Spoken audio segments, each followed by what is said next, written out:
aqui, minha gente, com esta jaqueta da Petrobras. Quero conversar com vocês. Eu acompanho a internet diariamente e vejo críticas pesadas ao Paulo Pimenta, o nosso comandante da SECOM. Paulo Pimenta é um guerreiro do PT no Brasil.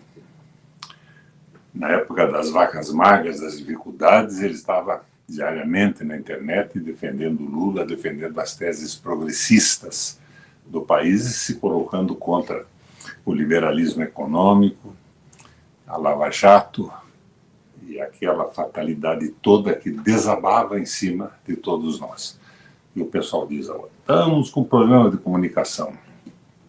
Pesquisa publicada pela Globo mostra que agora o Lula perde um pouco do prestígio no povão e melhora no mercado, nas classes mais altas ligadas ao mercado, às finanças.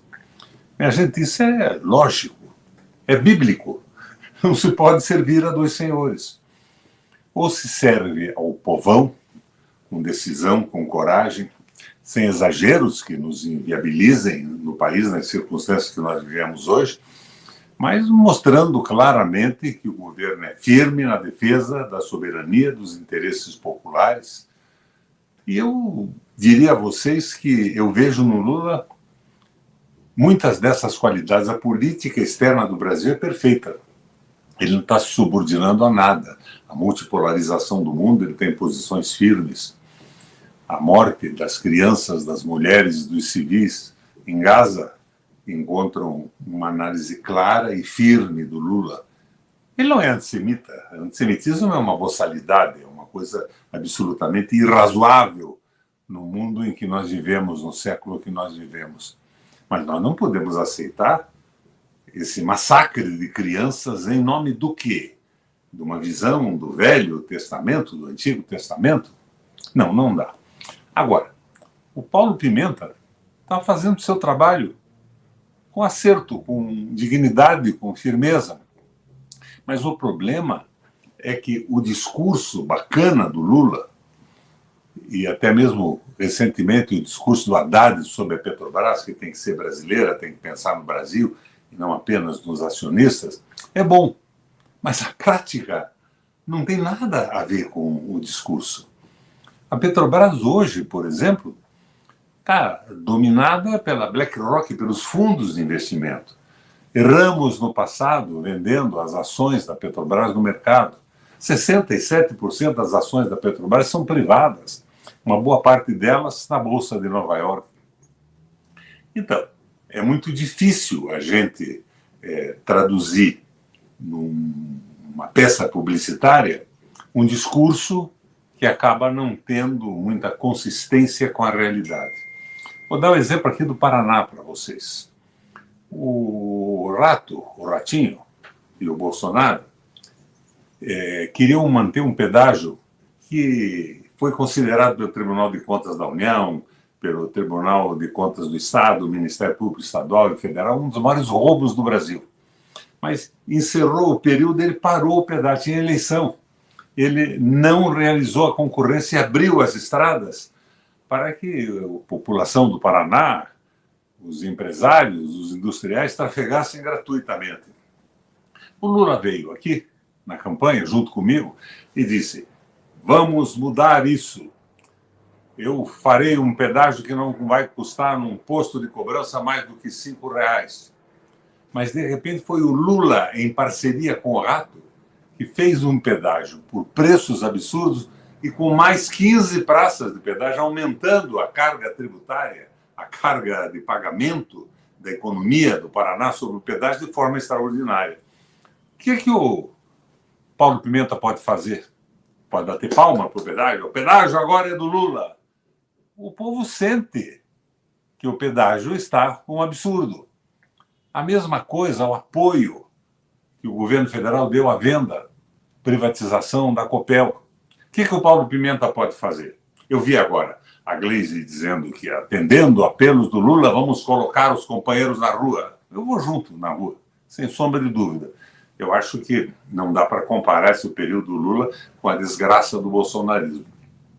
Mas nós vamos dizer o quê? Nós vamos defender a venda da Copel? Nós vamos defender o pedágio que o Lula fez? Nós vamos defender o fato do BNDES estar privatizando a Sanepar, que é uma das melhores, se não a melhor companhia de saneamento do país, eficiente, maravilhosa, transformando num fundo de investimento para tirar dinheiro da população, porque o fundo de investimento só pensa em dinheiro. O pedágio aqui é um fundo de investimento das Ilhas Caimã. E o Porto de Paranaguá, que está sendo vendido com apoio do governo federal? Coisas maravilhosas que nós fizemos lá, o terminal de álcool já foi vendido. Agora estão privatizando o canal da Galheta, com pedágio, minha gente, privado. Nós vamos sair para a rua, companheira Gleice, para defender isso? Não. Tem coisas importantes no governo do Lula, mas ele está emparedado na tal Aliança da Esperança. Uma coligação que garantiu, possibilitou a derrota do bolsonarismo, mas que está puxando o governo para centro-direita. Eu, por exemplo, estou completamente marginalizado, não pessoalmente, que eu nunca pretendi pessoalmente participar de nada, mas das minhas ideias, dos meus ideais que me levaram à política, de transformação, de apoio aos trabalhadores, e a CLT, que acabou e não sofreu nenhuma reforma. Eu não vou dizer a vocês, hipocritamente, que era uma maravilha a CLT. Ela tinha defeitos. Eu fui advogado trabalhista um período da minha vida. Sei que tinha algumas coisas que não podiam ficar, mas eles não consertaram, eles acabaram com o direito dos trabalhadores. E o governo que prometeu essas mudanças não faz mudança alguma e cede às pressões do grande capital financeiro.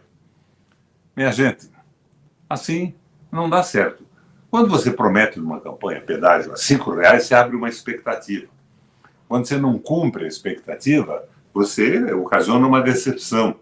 E uma série de decepções levam progressivamente a uma rejeição de um governo que não consegue enxergar as coisas positivas na multipolarização do mundo e a entrada do governo nas políticas compensatórias. Mas e o salário mínimo? Nós vamos para a rua dizer que foi uma maravilha o salário mínimo, que aumentou uma coisinha assim? E a isenção de imposto até R$5.000 para os mais pobres, que acabou não acontecendo também. O povo não aceita isso. Ele entendeu, quando votou, que ele ia ter um governo com coragem, transformador, que iria jogar de uma forma equilibrada, não provocando crises e radicalismos insustentáveis, mas que, francamente, estaria jogando do lado da população.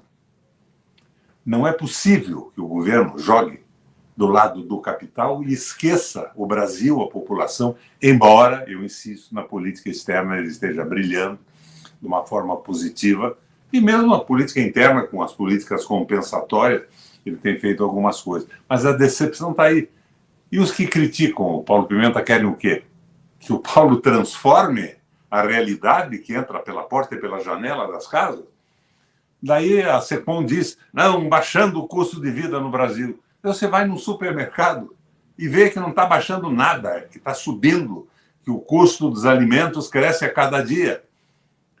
O que o Paulo pode fazer contra a realidade? Porque a realidade pode ser um objeto de propaganda, transformada numa coisa não real. Mas ela, a realidade, acaba entrando pela porta e pela janela das nossas casas. Então, minha gente, pare de agredir o Paulo Pimenta.